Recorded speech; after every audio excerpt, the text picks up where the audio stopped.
যাইতে পারবা না, গান গাইতে পারবা না। বলেছে কেউ? সাম্প্রদায়িক সম্প্রীতি এখানে তোমরা খুঁজে বেড়াও, যেখানে সম্প্রীতি নাই। কোথায় সাম্প্রদায়িক সম্প্রীতি নাই? সব জায়গায় সাম্প্রদায়িক সম্প্রীতি। সব থেকে পৃথিবীর মধ্যে বাংলাদেশে সাম্প্রদায়িক সম্প্রীতি সব থেকে বেশি। দেশের বদনাম বিদেশে গিয়ে এত বলে মানুষ, চিন্তা করতেও কষ্ট হয়। এখন ধোঁয়া তুলেছে দ্রব্য মূল্যের জ্বালায় বাংলাদেশ নাকি শেষ। আচ্ছা ভাইরা, দ্রব্য মূল্য পৃথিবীতে কোথায় না বেড়েছে? তবে আমাকে বলতে হবে, দ্রব্য মূল্যের বাড়ার কারণে বরিশালে না খাইয়া মরছে কয়জন? আমি আপনার কাছে হিসাব চাই, বলেন। মরেছে একজনও? বাংলাদেশে মরছে একজনও? দ্রব্য মূল্য বাড়তে পারে, কিন্তু ক্রয় ক্ষমতাও তো বেড়েছে মানুষের, আলহামদুলিল্লাহ বলেন। আমি তো সেদিন আমার পিরোজপুরে দেখলাম এক রিক্সাওয়ালা, তার বাড়িতে শামিয়ানা টানানো। আমি জিজ্ঞেস করলাম, এই বাড়িতে কি বিয়ে নাকি? বললো যে একটা রিক্সাওয়ালা অমুক, যারা চিনলাম, তার বাড়িতে বিয়া। সে বিবাহের জন্য পাড়েরহাট বাজার থেকে, ডেকোরেটর থেকে চেয়ার ভাড়া করে এনেছে, শামিয়ানা এনেছে। সেজন্য ধার কর্য করতে হয়নি, সে পয়সা পেয়েছে, তার কাছে পয়সা আছে। বিজিডি, বিজিএফ, তারপরে বৃদ্ধ ভাতা, বয়স্ক ভাতা, এরপরে মুক্তিযোদ্ধা ভাতা, উপবৃত্তি, টিআর, কাবিখা, বিভিন্ন রকমের বিভিন্ন পদ্ধতিতে মানুষের দুয়ারে ক্রয় ক্ষমতার জন্য সরকার টাকা পৌঁছে দিয়েছে। যদি 4-5 বছর আগে সে কত পাইতো আর এখন কত পায়? সেটাই কথা। 1 টাকা যখন চাউলের সেট ছিল তখন মানুষ না খেয়ে মরতো, এখন 20-22 টাকা, তা তো না খেয়ে মরছে না।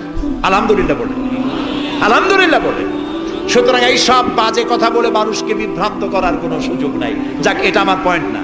আমার পয়েন্ট ছিল, আল্লাহর আইন প্রতিষ্ঠার জন্য বোমা মারা, সন্ত্রাসী তৎপরতার কোনো সুযোগ নাই। আজকে যারা বোমা মারতেছে, এই যে জালোকাঠি মারলো না, কয়জন মারছে? 2 জন। যেটা মারলো, এইখানে বসে তারে পুলিশে ইন্ট্রোগেশন করতেছিল। ইন্ট্রোগেট করার সময় তারে জিজ্ঞেস করলো, তুমি মারলা কেন? কয় যে আমি আল্লাহর আইন প্রতিষ্ঠা করতে চাই। সে আল্লাহর আইনের বিরুদ্ধে অবস্থান নিয়েছে, বিচার করে, সেই জন্য তারে মারছি। আচ্ছা, বিচারকরা কি আইন তৈরি করে? জবাব না দিলে বুঝবো কি আমি? আপনারা সবাই শিক্ষিত, সিটি কর্পোরেশনের লোক, জবাব দিবেন ঠাস ঠাস করে পুরুষের মতো। বিচারকরা আইন বানায়? তৈরি করা আইনের উপরে তারা ডিসিশন দেয়। এই যে আইনজীবী 2 জন 2 পাশে আমার বসে আছে, ওনরা যে পার্লামেন্টের মেম্বার, আদালতে এই জন্য এমপিকে দেখিয়ে দেয়। জি, তো এই যে 2 জন আইনজীবী বসে আছেন আমার পাশে, ওনরা প্রতিষ্ঠিত আইনের উপরে ওনরা আর্গুমেন্ট করেন। আমার দেশে যত আইন আছে, সিভিল ল যেটা, সেখানে তো ইসলামী আইন আছে। আছে না বললেন কেন? আন্দাজে সিভিল ল এর মধ্যে আছে, ক্রিমিনাল ল এর মধ্যে কিছুটা নাই, কিন্তু সিভিল ল এর মধ্যে আছে। মুসলিম পারিবারিক আইন, এটা তো আছেই। সুতরাং বিচারক মারা, আইনজীবী মারা। এরপর বললো, আচ্ছা তুমি যদি এখন মরো, কয় যে আমি তো শহীদ হয়ে যাবো। আরে উল্লুক, তুমি শহীদ হবা কেমনে? তুমি তো মানুষ খুন করে আসছে, তোর তো জাহান্নামে যাওয়া লাগবে। চট্টগ্রামে যে মারলো, বোমা মারতে গিয়ে 2টা হাত গেছে, 2টা পা চলে গেছে। তারপরে তাকে হসপিটালে নেওয়া হয়েছে, পানি চাইছে, এক নার্স পানি দিয়েছে বাম হাত দিয়ে। সে কয় যে বাম হাতে পানি খাবো না। তুই মুসলমান? কয় যে নার্স বলছে আমি মুসলমান। বাম হাত দিয়ে পানি দিলা কেন? আমি তো মুসলমান, ডান হাত দিয়ে পানি দাও। আমি শুনিয়া পরে এক বক্তৃতা বললাম, আসছে মানুষ খুন করিয়া, ও এখন বাম হাত আর ডাইন হাত তালাশ করে। একজনের নাকি মোষ ছিল খুব বড়, আছে না এরকম কিছু মোষওয়ালা, বড় মোষ, ঠোঁট ঠোঁট ঢাকা। কিছু কবি, বুদ্ধিজীবী, এরা কোন রকম বুদ্ধিজীবী হইতে চাইলে এরকম একটু মোষ টোষ বড় থাকা লাগে, চুল টুল 5-6 মাস কামায় না, এরকম একটা অবস্থা। আর মাথাটা ইন্টারন্যাশনাল এয়ারপোর্ট, চুল টুল নাই, স্টেডিয়ামের মতো, চতুর্দিকে কিছু দর্শক আছে, মাঝখানে খালি। তো এইরকমের একজন মোষওয়ালা, ঘন মোষ, এত বেশি মোষ যে টর্চ মারিয়াও বোঝা যায় না যে লোকটা হাসে না কান্দে। ওই রকম এক মোষওয়ালা লোকের মদ খাওয়ার অভ্যাস ছিল। মদের গ্লাস বাম হাতে, আর ডান হাত দিয়ে মোষগুলো উঁচু করিয়া বাম হাত দিয়ে মদ খাইতেছে বহুত কষ্ট করে। একজন জিজ্ঞেস করলো, ভাই তুমি মদ খাওয়াতে এত কষ্ট করতেছো কেন? ঢকঢক করে গিললেই তো হয়, মোষগুলো উঁচু করে নেছো। কয় যে ভাই, হযরত ওলামায়ে কেরামের মুখে শুনছি, পানি টানি কিছু খাইতে গেলে মোষ লাগলে মাকরুহ হয়। ও খাইতেছে মদ, ও মানুষ খুন করে আসছে, আর ও বলতেছে যে আমি বাম হাতের পানি খাবো না। বেটা তুই জাহান্নামে যাবি। আল্লাহ তাআলা বলেছেন ওমাই ইয়াকতুল মুমিনান মুতাআম্মিদান ফাজাযাউহু জাহান্নাম খালিদান ফিহা ওয়া গাদাবাল্লাহু আলাইহি ওয়া লানাহু ওয়া আ'আদ্দা লাহু আযাবান আযীমা। আল্লাহ তাআলা বলেছেন যে ব্যক্তি কোনো মানুষ হত্যা করে, মুমিন হত্যা করে ইচ্ছে করে, তার একমাত্র শাস্তি হলো জাহান্নাম। কে বলতেছেন? আল্লাহ তাআলা। জাহান্নাম এবং আল্লাহ লানত, এবং চিরকাল সে জাহান্নামে থাকবে। আল্লাহ তাআলা আরো বলছেন ওমান কাতালা নাফসান বিগাইরি নাফসিন আও ফাসাদিন ফিল আরদ ফাকান্নামা কাতালান নাসা জামিআ। যদি বিচারকরা বিচারের মাধ্যমে কাউকে মৃত্যুদণ্ড না দেয়, এরকম কোন মানুষকে কেউ যদি হত্যা করে, সে একটি মানুষ হত্যা করলো না, সেজন্য বিশ্বের সমগ্র মানব গোষ্ঠীকে হত্যা করলো। একটা মানুষ হত্যা করার অপরাধ হচ্ছে বিশ্বের সব মানুষ হত্যা করার সমান। ওয়ামান আহিয়াহা, আর কেউ যদি একটি মানুষকে বেঁচে থাকার সুযোগ করে দিল, ফাকান্নামা আহিয়ান নাসা জামিআ, সেজন্য সারা পৃথিবীর মানুষগুলিকে বেঁচে থাকার জন্য সুযোগ করে দিল। যারা মানুষ হত্যা করে তাদের শাস্তি কি? আল্লাহ তাআলা বলছেন ইন্নামা জাযাউল লাযীনা ইউহারিবুনাল্লাহ ওয়া রাসূলাহু ওয়া ইয়াসআউনা ফিল আরদি ফাসাদান। যারা আল্লাহর এই জমিনে বিপর্যয় সৃষ্টি করতে চায়, সন্ত্রাস সৃষ্টি করতে চায়, তাদের জন্য 4 প্রকার শাস্তি। কয় প্রকার শাস্তি? কে বলতেছে? যারা বোমা মারে, যারা গ্রেনেড হামলা করে, যারা মানুষ হত্যা করে, যারা শান্তিপূর্ণ সমাজের উপরে সমাজকে বিশৃঙ্খলা সৃষ্টি করতে চায়, আল্লাহ তাআলা তাদের জন্য 4 প্রকারের শাস্তি নির্ধারণ করেছেন। আইয়ুকাত্তালু, তাদেরকে হত্যা করো, আও ইউসাল্লাবু, অথবা তাদেরকে শূল দণ্ডে দিয়ে দাও, আও তুকাত্তা আইদিয়াহুম ওয়া আরজুলিহিম, অথবা তাদের ডান হাত আর বাম হাত উল্টা কেটে দাও। হয় প্রথমে ডান, পরে বাম পা, বাম হাত ডান পা, একটার উল্টা আর একটা কাটো। চতুর্থ, আও ইয়ানফাউ মিনাল আরদ, অথবা দেশ থেকে বহিষ্কার করে দাও। সুতরাং আজকে যারা সন্ত্রাসী তৎপরতা চালাচ্ছে, তাদের সাথে ইসলামের কোনো সম্পর্ক নাই।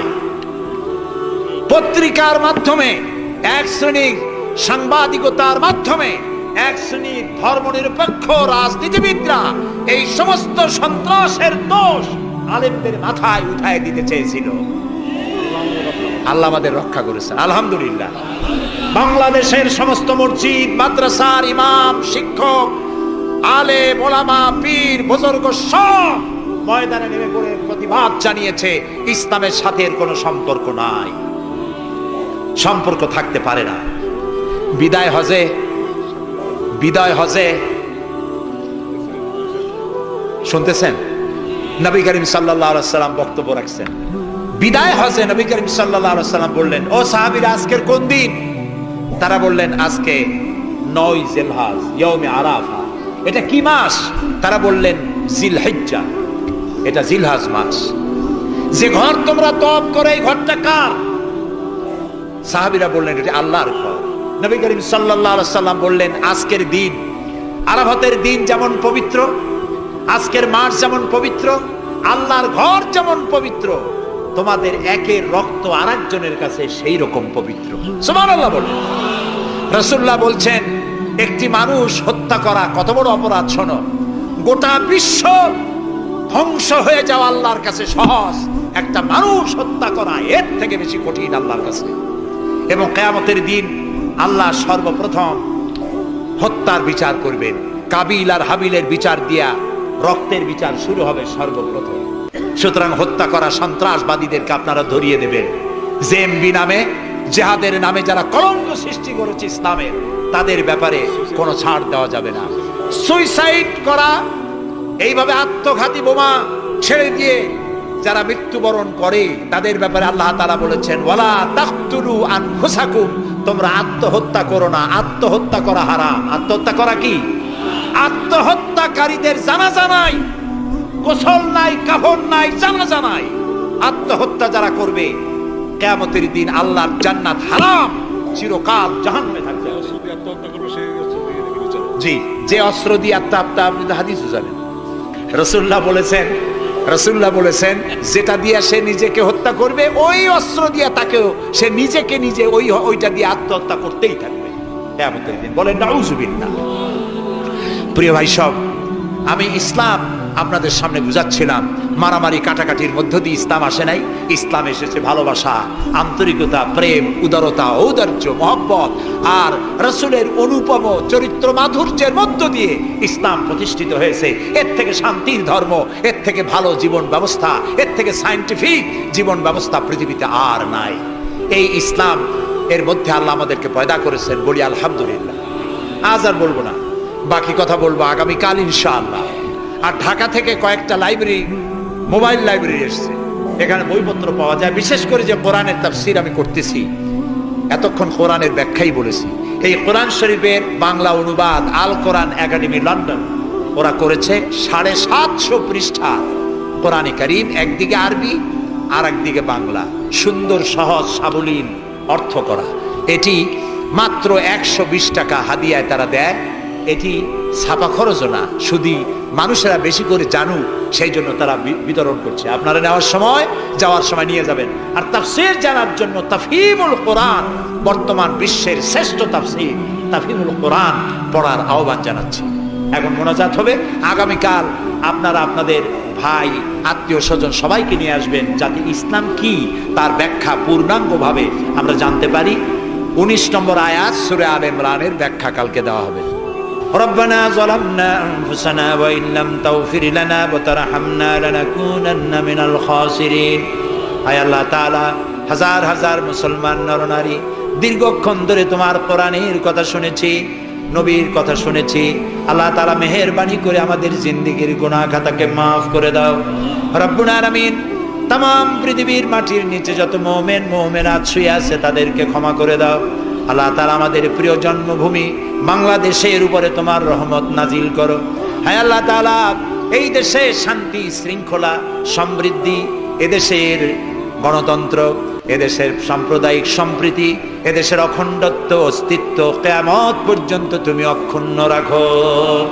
আল্লাহ, এই দেশে যারা বিশৃঙ্খলা সৃষ্টি করতে চায়, নৈরাজ্য সৃষ্টি করতে চায়, আল্লাহ তাআলা এখানে যারা সন্ত্রাসী তৎপরতা চালাতে চায়, তাদের হেদায়েত করো, তাদের হেদায়েত করো। হেদায়েত যদি ওদের নসিবে না থাকে, তাহলে এই দুষ্টদের হাত থেকে, এই দুষ্ট রাহু এর থেকে আল্লাহ তাআলা এদের কবল থেকে, এদের খপ্পর থেকে, এদের ষড়যন্ত্র থেকে, এদের চক্রান্ত থেকে 56,000 বর্গ মাইলের এই ছোট্ট দেশ আর এই 14-15 কোটি মানুষকে আল্লাহ তুমি রক্ষা করো। আগামীকাল এ মাহফিলের শেষ দিন, তোমার বান্দা বান্দীদেরকে বিপুল পরিমাণে এসে কোরআনের কথা শোনার এবং আমল করার তৌফিক দিয়ে দিও। রব্বানা তাকাব্বাল মিন্না ইন্নাকা আনতাস সামিউল আলিম ওয়া তুব আলাইনা ইন্নাকা আনতাত তাওয়াবুর রহিম।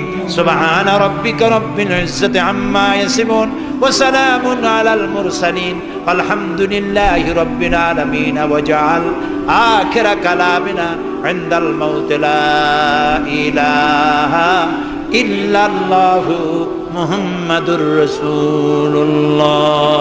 আসসালামু আলাইকুম ওয়া রাহমাতুল্লাহ।